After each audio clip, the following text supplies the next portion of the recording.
Today, we're going to dive into the 4 signs that it's time to do a rebrand. I invite you to grab a pen and paper and come listen. Welcome to the Behind Her Brand podcast with your host, Kimberly Spencer. Every week, join Kimberly and her guest for inspiring interviews with passionate business builders, corporate leaders, and catalysts of change. Plus, we will be sharing business and career building strategies and tools that you can use to grow. So let's dive into today's episode. Hey everyone, and welcome back to another episode of our Behind Her Brand podcast. I am your host, Kimberly DeShields-Spencer, and I want to welcome you. If this is your first time joining us today, thank you so much for stopping by, and I hope that you gain some really great information today on branding. So we're going to talk about 4 signs that it's time to rebrand. And I wanted to talk about this because here's the thing. With the way things are changing so much in all different industries, constantly changing, if your brand is the same as it was even 5 years ago, 10 years ago, 15 years ago, this is definitely the podcast that you want to listen and consider if you should make some changes in what you're doing in rebranding. Rebranding does not mean that you have to uproot every single thing that you're doing. It doesn't mean that you have to change every single thing about your brand. A lot of times when it comes to rebranding, it's more of a refreshing. It's refreshing the look and feel. It might be refreshing the content. And we're going to go through 4 different areas here. But I want to make sure that I set the tone because oftentimes when someone starts talking to me about rebranding, instantly overwhelm comes into play. They start to feel like, oh my gosh, I don't have time to do another website. I don't have time to do a new logo. I don't have time for all these different things. And I just want to make sure to level set it immediately. Rebranding doesn't mean you have to change the whole brand. Okay, there are a couple of different ways that you can rebrand, and I'm going to share these couple first before we get into the reasons to consider rebranding. You can simply change the look and feel. For example, if you've been sharing information one particular way and one way only, maybe consider adding another method. For example, if you've been blogging and that's all you've been doing for your main source of content sharing with your audience, consider adding video to it, video blogging. That one small twist can also be a form of a rebrand. People will say, oh, I'm used to you always writing, so now you're doing video. Cool. Maybe, for example, you've had the same logo and maybe the logo fit how you were in the beginning. But as you grew, your business offers different things, different services. So maybe the brand, the look and feel needs to be reflective of that. That's a great time to rebrand. Or another way to rebrand, I should say. Another way to rebrand is by colors. Okay. Oftentimes when we start one particular way. And as you grow your business, you start shifting, you start changing, your team grows, your audience changes, and maybe the feel, the look doesn't fit where you're going. So you change it up aesthetically. So those are some small little twists that you can do. Again, doesn't mean you have to upload the whole cart, but switching colors, the look and feel, maybe adding another mode of communication. Those type of things are very easy and quick ways to give a refresh to your brand. So let's go through the 4 ways that you know you should rebrand.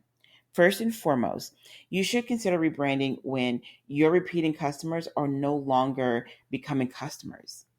Okay, listen to that very carefully.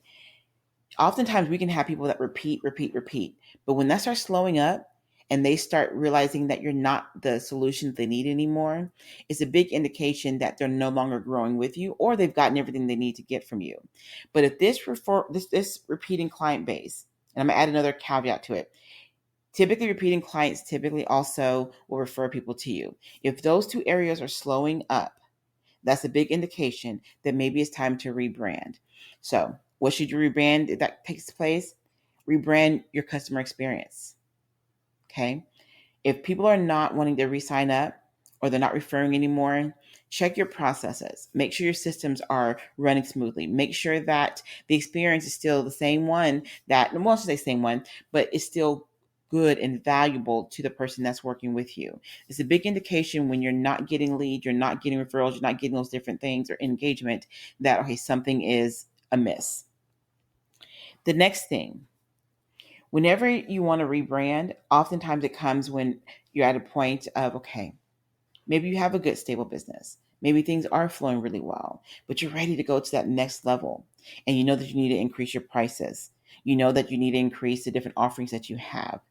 It's a great way to rebrand at that point too, when you're ready to scale up. How do you do that? Look at your content, look at your information, and this is where you educate your audience and sharing with them that we've been doing this for so long and we love our community, we love the work we've been doing all together, but now we're looking to add some different areas of growth to our company.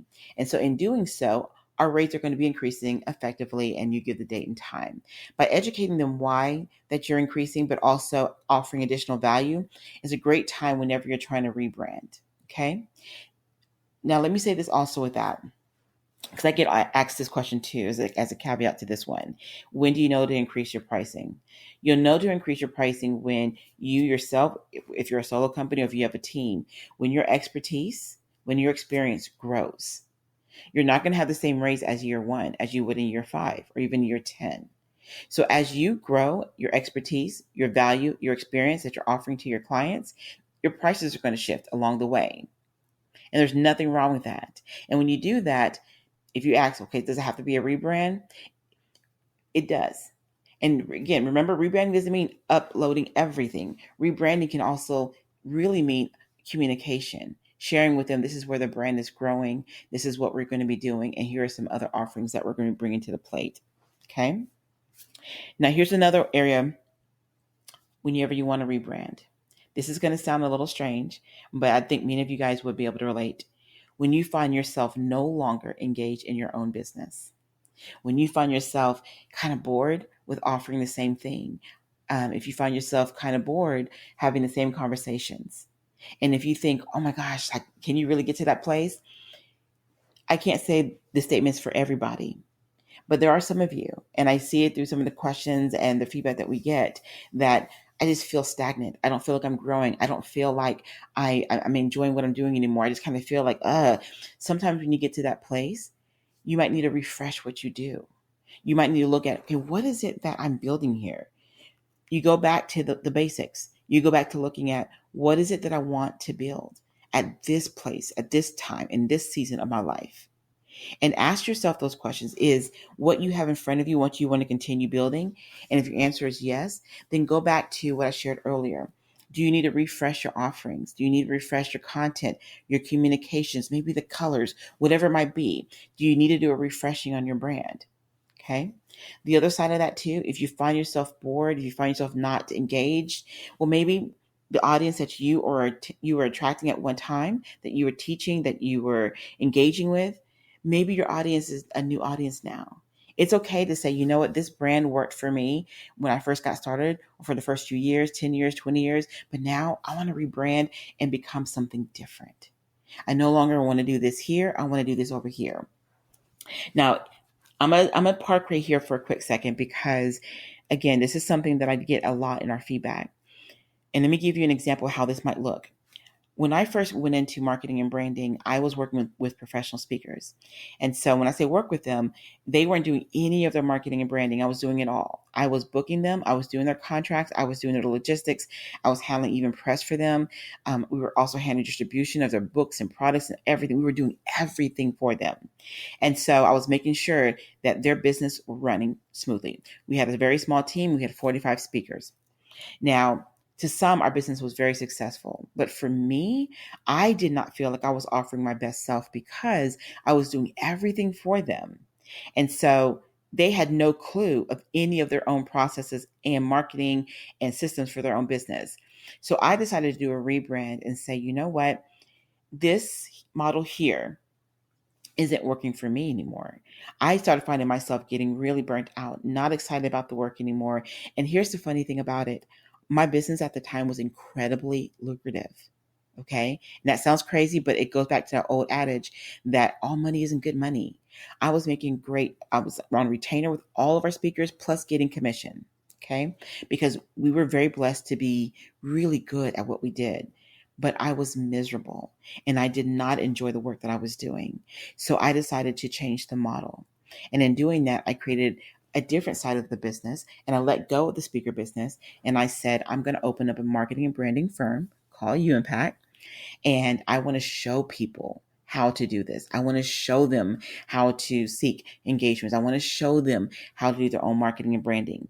And so when I rebranded, yes, it was a little bit of a chaotic season there, chaotic meeting that many people were like, oh my gosh, no, no, no, no, I want you to do it.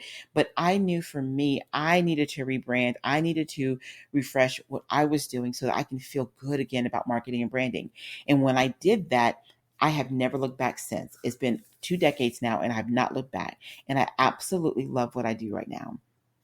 So I share that with you, that that's another caveat when you find yourself in that place where you feel like, okay, maybe I need to do something different. You may not leave the industry per se, you're just doing something different within the industry. Okay. So here's the last and final. If you find that you created a brand and you find that you created this content and this information and it is landing flat everywhere you go, no one's engaging, you're not getting any calls, you're not getting any inquiry, you're not getting nothing. And you're thinking, okay, I thought this was what I was supposed to be doing. Obviously, that's a very huge indication that your brand needs to be rebranded.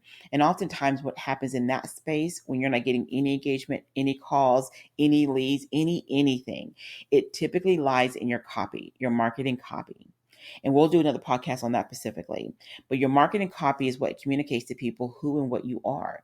It also communicates to them the solution that you offer for them.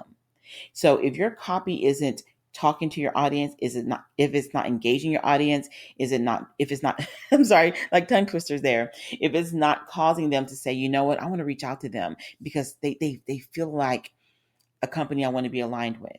Or maybe you're sharing information that makes them feel like, you know what, based off of what I'm reading, I really believe I can actually do this.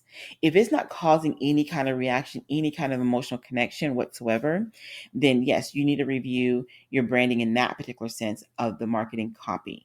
Okay. So you may find yourself in one of the four. Maybe you need to reshift completely the direction. Maybe you need to change up your copy. Maybe you need to look at, okay, am I growing with my audience? There are so many different reasons to consider rebranding. But I'm going to say this overall. Please don't rush into rebranding. Please don't rush into, okay, let me quickly make a quick fix. Think through what you want to build. Think through what you want to attract. Think through where you're trying to take your business in the next couple of years. And then go through your branding and ask yourself, okay, do I need to change my content? Do I need to change my approach? Add another layer, like I mentioned about if you always blog, add in video blogging. Do I need to change up the colors? Do I need to change up what I'm communicating? That's when you start doing that information once you're very clear on the direction that you want to take your business brand. Until you become clear, until you are sure what you want to offer, I would not dive into any changes yet. Okay. So these are the 4 areas that I would definitely encourage you to look at when you're thinking about rebranding. And I will end on this note here. I'm a big believer in that every few years, you should always look at your brand, period, and make sure that you are growing with your audience. You'll hear me say this probably so many different times throughout the different podcasts, because to me, right now, and I know this to be true, if you want to keep being relevant and grow and build and be that solution to your audience, you have to be mobile. You have to be growing. And I don't mean mobile like in terms of technology. I mean growing, moving, always inspiring the next conversation. Excuse me. Offering great content, offering great solutions, causing people to think. All these different things need to be in place to continually to grow and to keep building your audience and to create people wanting to be engaged with you and refer and connect and all the different things. So you'll probably hear, like I said, that in many podcasts I share, because I know for a fact, if you want to build a profitable brand, an effective brand, one that people enjoy being connected to, it's important to make sure you always make sure that you check in with what it is you're building to ensure that you're growing and to ensure, more importantly, that your brand represents where you are at the different stages of your own personal growth. All right. So I hope this was helpful to you. If you have any questions, I always share, please reach out. If you have not visited us in a while on our respective platforms, I would love to invite you to visit us at www.behindherbrand.net. We're also on Facebook at Behind Her Brand, and we're also on Instagram at Behind Her Brand with a slash at the end of Behind Her Brand. So I invite you to visit our platforms, get to know us, connect with us, and continue to share your feedback with us. Thank you so much. And again, have a wonderful day.